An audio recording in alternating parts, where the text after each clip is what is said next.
okay, picture this. You've just gotten some feedback, maybe, a formal review, maybe just a comment someone made about your work, maybe even something personal. Hmm. And boom, instantly, you feel it, right? That kind of jolt, tightness in the chest, maybe you get defensive. Oh, yeah. It feels as a punch, like a personal attack, even if logically it's probably just about like a specific thing you did. That reaction, that really immediate gut feeling, it's so common. And when you look at the research, the psychology sources, it actually makes a whole lot of sense. Okay. Our brains, they're basically wired to see criticism not just as, a disagreement or a note on performance, Right. but as a primal threat. A primal threat. Yeah. Wow. That sounds intense. But yeah, it really can feel that way sometimes. Why is it so like baked in? Well, think about it evolutionarily, right? For ages, our safety, our survival, it really depended on where we stood in the group. Our tribe? Sort of. Exactly. Being rejected, losing face, that could be literally dangerous. So the sources we looked at suggest our brains process that kind of social judgment, anything that threatens our standing, Uh-huh. almost the same way they process physical danger. It hits those really deep needs for safety, for belonging, not just, surface level self-esteem stuff. So criticism can actually feel like a threat to your survival, to your place. It genuinely can, yeah. It taps into that ancient wiring. Wow. Okay, so it's not just me being overly sensitive then. Not at all. It's our biology screaming danger, basically. There's more, right? Something about negativity. Yes, exactly. On top of that primal threat response, we have this well-known thing called the negativity bias. Right, I've heard of that. Our brains are just designed to grab onto negative stuff, think about it more, remember it way more strongly than the positive things. Makes sense for survival, I guess. Yeah. Remember the danger? Precisely.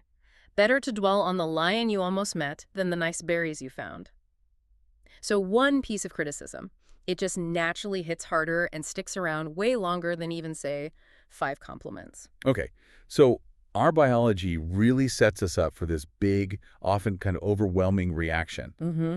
And that reaction can totally block us from actually hearing what's useful in the feedback. Exactly, which is why we're doing this deep dive. We're digging into the source material to understand the why behind it all, and more importantly, to give you some tools, real tools to navigate this. Right, so the mission here is, how do you separate the useful bits, the actual insights, from all that emotional static? Yeah, how do you get the value from feedback without letting it tear down your self-worth? It's really about using criticism to grow, but keeping that core sense of who you are intact. Okay, so our brain's reacting like it's under attack. Yeah. Where does that feeling come from, that my actual value as a person is tied to what someone else is saying? Well, a really big piece of this puzzle is something called contingent self-worth. Contingent self-worth. Okay. Yeah, it's this idea that your feeling of being worthy, being good enough, it's conditional. It gets tied directly to how well you perform, what you achieve, or what other people think about you.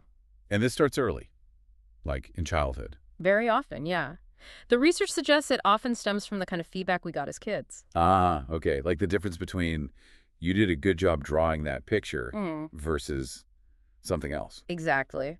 The studies make this really crucial distinction. There are 2 main types of feedback kids get, and they have these long-lasting effects. First, there's person feedback. Person feedback. Yeah, it focuses on the child's traits, their abilities, who they are. So things like, you are so smart, or you're such a good artist. Okay. But also the negative versions, like, I'm so disappointed in you, or you're being bad. It's about the person's identity. Got it. Feedback about who you are. What's the other type? The other is process feedback. This focuses on the effort, the strategy they used, the specific action, or the results. So more about the doing. Exactly, like, wow, you worked really hard on that puzzle, or, that way didn't work, maybe we could try another way, or even, see, the tower fell because these blocks here are crooked. It's about what happened, not who the child is. And why does this difference matter so much? It matters hugely, according to these studies, because, and this is kind of counterintuitive, that person feedback, even the positive stuff, like, you're so smart, it actually makes kids more vulnerable later on. They develop what the researchers call a helpless response when they inevitably stumble or fail. Helpless response. How does that work? Well, if their performance doesn't match up to that smart label, they take the failure personally. They internalize it as meaning something fundamental about them is lacking. Ah. The thought becomes, oh, I guess I'm actually not smart, or I messed up, so I must be a bad person. It leads them to try less hard, expect less of themselves, give up more easily. The failure feels like proof that their core self is flawed. So it goes from, I failed at this task, straight to, I am the failure. Precisely. But process feedback, that encourages what's called a mastery-oriented response. Mastery-oriented. Okay. When these kids face difficulty, they focus on things they can change, their effort, their strategy. They think, okay, that didn't work. What else can I try? Or I just need more practice. Failure is just information, data for figuring it out, not a judgment. I can totally see how those patterns would stick with you. Yeah. So how does this play out when we're adults? Like, say, at work? Oh, it carries right over, big time. We get into our careers and suddenly we're getting performance reviews, right? Yeah. Annual reviews, that sort of thing. Yep. The dreaded annual review. And looking at insights from, management perspectives, organizational behavior, it's clear that those reviews, they're often not just a pure, honest assessment of your work. Really? What else is going on? They aren't just about how well you did. Often, no. The material we reviewed points to all sorts of things outside your actual performance that sway the feedback, like company quotas or bell curves. Bell curves, where they force rankings. Exactly. Where managers might have to rate a certain percentage of people as average or even below just to fit the curve. Maybe it's for budget reasons, maybe it's just policy, but it might have nothing to do with how well everyone actually did. So you could knock it out of the park all year. Absolutely. Yeah. There was this one example, someone working in R&D literally got 3 patents approved in 1 year. Huge achievements, right? Yeah, definitely. Still got rated average in their review. And they were just baffled, like, what more do I have to do? Oh, man, that would be incredibly demoralizing. Totally. And another thing is how reviews are sometimes written. They can be really carefully worded to avoid, legal trouble. Right. Which means the feedback might end up being kind of vague or too generic, not the real specific stuff you actually need to hear to improve, because being blunt can be risky for the company. So you end up getting feedback that feels like this huge judgment on you, like you're not cutting it, or a rating that just doesn't match reality. And it might be driven by company politics or legal caution, not your actual work. Precisely. And this leads to, I think, the most powerful insight from looking at all this material together. Okay. If you let someone else, your boss, a reviewer on a form, some random critic define your worth based on their evaluation, an evaluation that could be skewed by quotas or fear or their own bad day, you are literally giving away your power. Wow. Yeah. That hits home. My value isn't that number on the form. It absolutely cannot be. As one source put it so well, there's only one person who truly gets to decide your self-worth, and that person is you. Okay. So we get why it hurts so much. We see the old patterns, the external stuff that messes with the feedback, and we know we need to take that power back. But how? How do you actually do that? How do you separate the useful information from that feeling of being judged? Right. It really has to start with a conscious shift in your mindset. Okay. Instead of that knee-jerk reaction, seeing criticism as an attack or proof of your flaws, you actively try to see it as an opportunity. An opportunity, even when it stings. Even then, try to frame it as data. It's like a window, right, into how other people see things, maybe showing you a blind spot you just couldn't see yourself. So like valuable intel. Exactly. You can even try to sort of practice gratitude for the perspective, even if it was delivered terribly. This whole approach ties right into cultivating a growth mindset. The idea that you can improve, abilities aren't fixed. Precisely. If you believe you can develop, then feedback isn't a final verdict on you. It's just information, fuel for getting better. But what about that initial punch in the gut feeling? The emotion is still there, isn't it? How do you handle that to even get to the information part? That's key. You have to acknowledge that first reaction, IS emotional. It A's that threat response. So the first practical step, pause. Stop. Breathe. Yeah. Give yourself some time. Don't feel like you have to respond right away, especially if it felt personal or really stung. Let yourself cool down. Okay. Then, once you've got a little distance, you can try to consciously strip away the delivery, the tone of voice, the harsh words maybe. Look past the packaging. What's the core message here? Is it about something specific I did, a skill I could work on, an outcome? Ask yourself, like, okay, beneath the emotion, what's the actual nugget of information here? What could I learn? So you're like decrypting it, Yeah. looking for the signal in the noise. That's a great way to put it. And a really powerful technique for this, drawn from cognitive behavioral therapy, is reframing. Reframing. Yeah. When criticism triggers one of those big unhelpful thoughts like, Say you get some tough feedback and your brain jumps to, my boss thinks I'm totally incompetent. Right, that sinking feeling. You actively challenge that thought. You don't just accept it. How do you challenge your own thought? Feels weird. Sort of put it on trial. You ask, okay, what's the actual evidence for this thought? My boss thinks I'm incompetent. What's the evidence against it? And really push yourself. Is the evidence I'm looking at a fact, something observable, or is it my assumption, my interpretation, my fear talking? Fact versus assumption. Okay. Then you brainstorm alternatives. How else could I see this? What's a more balanced, realistic view? Like finding the middle ground. Exactly. So the example reframing for my boss thinks I'm horrible could become something like, okay, my boss pointed out an area for improvement they want me to develop so I can move up, and they have told me things I do well in the past.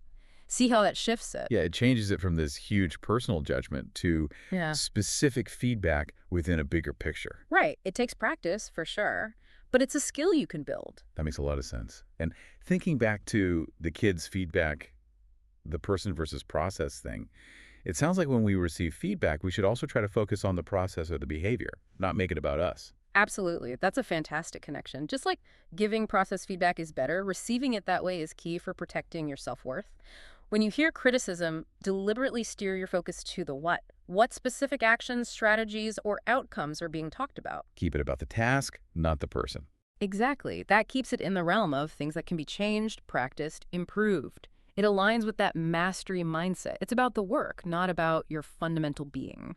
I guess we also need to consider who is giving the feedback, right? Not all criticism is created equal. Definitely not. Evaluating the source and the context is super important. Ask yourself, does this person actually have expertise here?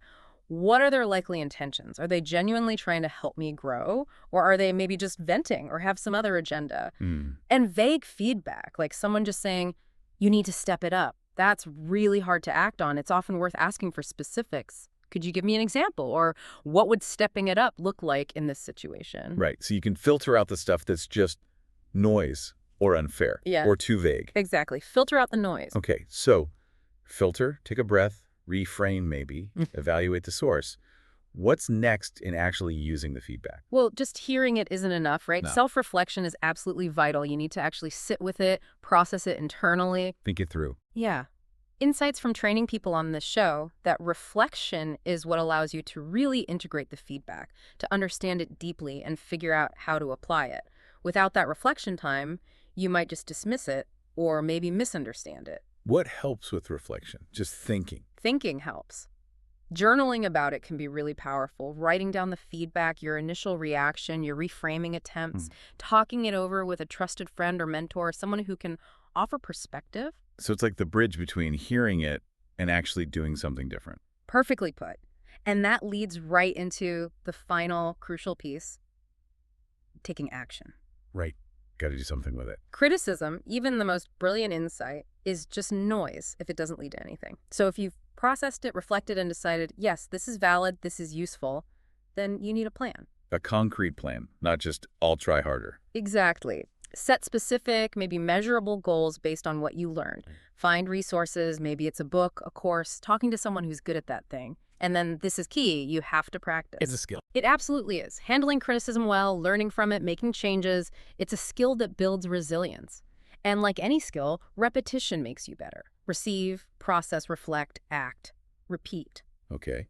But what about those times when the feedback really is unfair? Or it's tied to those weird corporate things like the bell curve.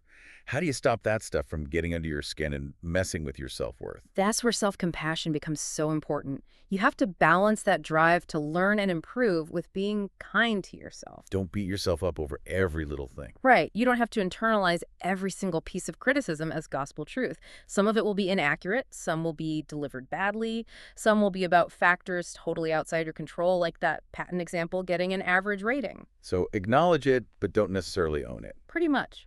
Process it, see if there's anything useful, but consciously filter out the junk. Recognize when it's not really about you. And remember your strengths. Celebrate your wins. Be kind to yourself through the process. Which brings us right back to that fundamental separation. The work versus the self. Exactly. Remember, work is something I do. It is not who I am. That phrase feels really liberating, actually. It should. Your job performance, one review score, one person's critical comment that's not the sum total of your value. Your worth is inherent. And it's reflected in so many other things. Your relationships, your values, your curiosity, how you treat people, whether colleagues trust you, maybe your ability to teach someone something new. Don't give away the power to define your worth to these external, often flawed measures. Wow. Okay. This has been quite the journey. We started really understanding the biology, why criticism literally feels like a threat, and how those early childhood messages can link our worth to performance. Right. And then how adult feedback systems like reviews can be skewed by things that have very little to do with our actual contributions or value. But then we moved into the how, shifting the mindset, seeing criticism as information, as an opportunity, separating that initial emotional hit from the actual insight. Mm-hmm. Using tools like reframing to challenge those automatic negative thoughts, consciously focusing on the process, the behavior, not making it about your identity. Evaluating the source, filtering the noise. And then the crucial steps of self-reflection to really integrate it and taking concrete action based on what's valid. And all of it really resting on that core idea. Your worth isn't up for grabs based on what other people say or how they rate you. Exactly. You control how you interpret feedback, how you use it. You decide your worth. It's a skill, and practicing it builds that resilience, that ability to grow from challenges. So wrapping this up, here's a final thought for you to take away. If you really start to master this separating feedback from self-worth, consistently seeing it as data for growth, what might open up for you? Yeah. What new areas of your life or work might you explore if you started actively seeking constructive criticism instead of just bracing for it, even in places you kind of avoid looking right now? Something powerful to think about. Thanks for joining us for this deep dive.